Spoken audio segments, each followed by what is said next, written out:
Hello traders, मैं हूं ओगोर और आज की वीडियो में हम इथीरियम की वॉल्यूम प्रोफाइल और प्राइस एक्शन का एनालिसिस करेंगे और इसकी क्विक अपडेट भी देंगे। लास्ट टाइम मैंने इसका इन डेप्थ से एनालिसिस किया था।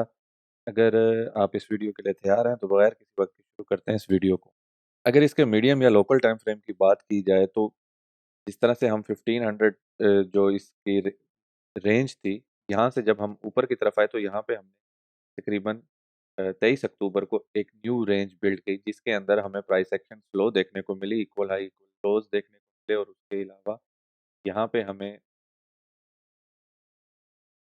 काफ़ी देर प्राइस एक्शन जो है हमारा साइडवेज रहा और जो हमारी रेंज VAH थी ये रेजिस्टेंस के तौर पे काम कर रही थी और ये वाला जो जोन था 1827 से 1835 का, ये काफ़ी ज़्यादा रेजिस्टेंस के तौर पे काम कर रहा था। ऊपर की तरफ जब हम जाने लगे हैं तो फिर हमारे पास यहाँ पे एक और रेंज थी जिसकी POC 1875 पे आ रही थी। तकरीबन उसी जोन से हमें रिजेक्शन देखने को मिली और दोबारा रेंज के अंदर इंटर हो गए। तो ये फर्स्ट टाइम हुआ है कि हमने ये वाली रेंज ब्रेक की है, ऊपर गए हैं। अब जो ये हमारे पास 1827-35 का जोन है जो हमारी यहाँ पे रेंज की VAH है, प्लस एक लोकल स्ट्रक्चर भी आप इसको कह सकते हैं, लोकल सपोर्ट भी आप इसको कह सकते हैं।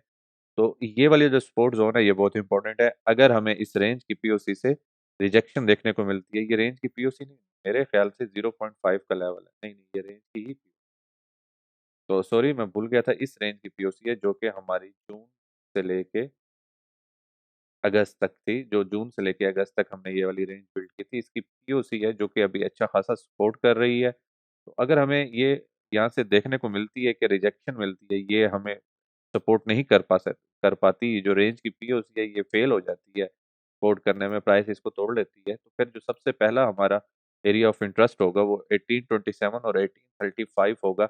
नीचे जो कुछ एनकेड वी वेब्स हैं ये भी हमें अच्छा सपोर्ट दे सकती हैं और उसके बाद हमारे पास नीचे POC और यहाँ पे अच्छी खासी लिक्विडेशन पड़ी है। लेकिन जो यहाँ पे नोट करने वाली बात है वो हमारा है 1750 का लेवल, कि ये हमारा ब्रेक नहीं होना चाहिए। अगर हम इन केस नीचे की तरफ आते हैं तो हमें यहीं से दोबारा ऊपर जाना चाहिए, वरना फिर ये जितने भी मूव थी इसकी इथीरियम की, ये हमारी ज़ाया हो जाएगी।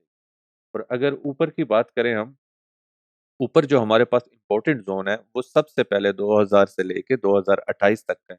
यहाँ पे एक SFP भी पड़ा है, लिक्विडेशन भी पड़ी हैं, तो ये जोन काफ़ी इंपॉर्टेंट होने वाला है। यहाँ पे हमें पहले इसी जोन से रिजेक्शन मिली थी, उससे पहले भी अगर देखा जाए तो ये हमें अच्छा खासा सपोर्ट भी कर चुका है और अब रिजेक्शन के भी चांस दोबारा से इसी जोन।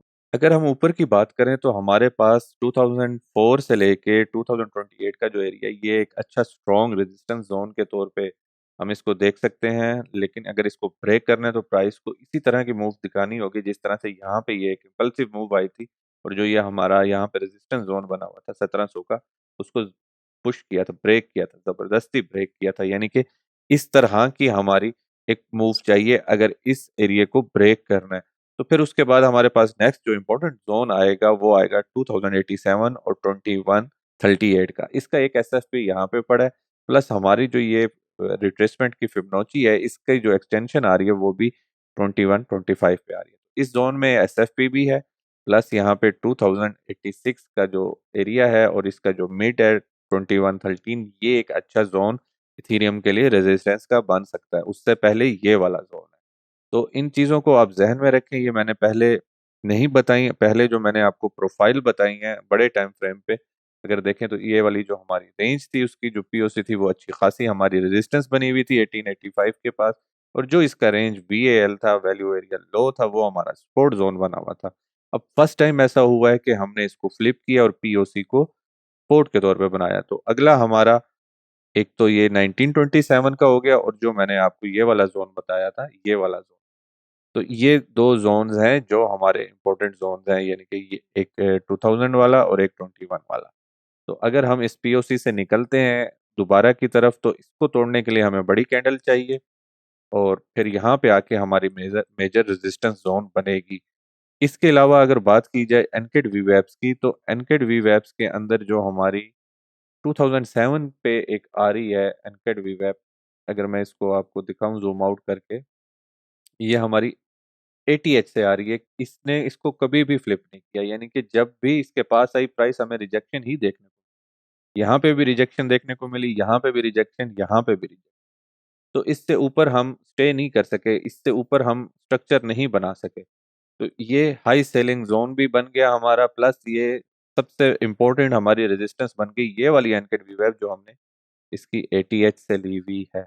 तो एक इसके ऊपर लाजमी ध्यान लेना है आपने, इसको मार्क करना है एटीएच से जो ली हुई है, कि ये जो हमारी आ रही है यहाँ पे जब प्राइस आती है तो क्या इस तरह का रिपीट होता है, जिस तरह से पहले रिजेक्शन देखने को मिली थी। ऊपर जाने के लिए इसको फ्लिप करना बहुत जरूरी है, और उसके बाद हमारी 2300 के ऊपर नेक्स्ट रेजिस्टेंस की एनकेड वी है। हाई टाइम फ्रेम के ऊपर सपोर्ट रेजिस्टेंस जोन की बात की जाए तो ये हमारा रेजिस्टेंस जोन था जो कि हम फ्लिप कर चुके हैं और इसके ऊपर आ चुके हैं। अब हमारा जो नेक्स्ट रेजिस्टेंस जोन है वो 23 से 2400 का है। अगर देखें तो यहाँ पे पहले ये रेजिस्टेंस थी, फिर ये दो दफा सपोर्ट बनी, तो अब मैं यही उम्मीद कर रहा हूँ कि ये वाला जोन हमारा रेजिस्टेंस का जोन बनेगा।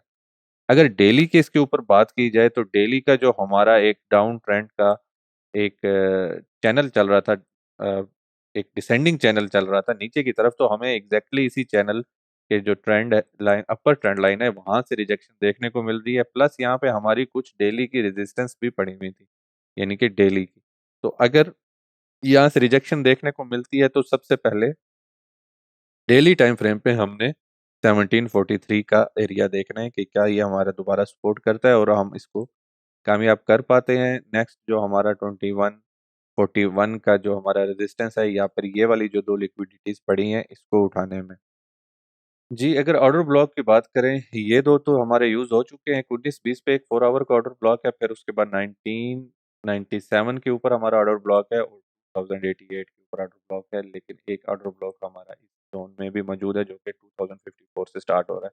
अब इसको मैं जो हमारी दूसरी लोकल टाइम फ्रेम है या मीडियम टाइम फ्रेम है उसके ऊपर ऑन करूं तो ये हमारा रेजिस्टेंस जोन के साथ ऑर्डर ब्लॉक भी आ रहा है, और ऊपर वाला जो हमारा रेजिस्टेंस जोन है उसके साथ भी ऑर्डर ब्लॉक आ रहा है।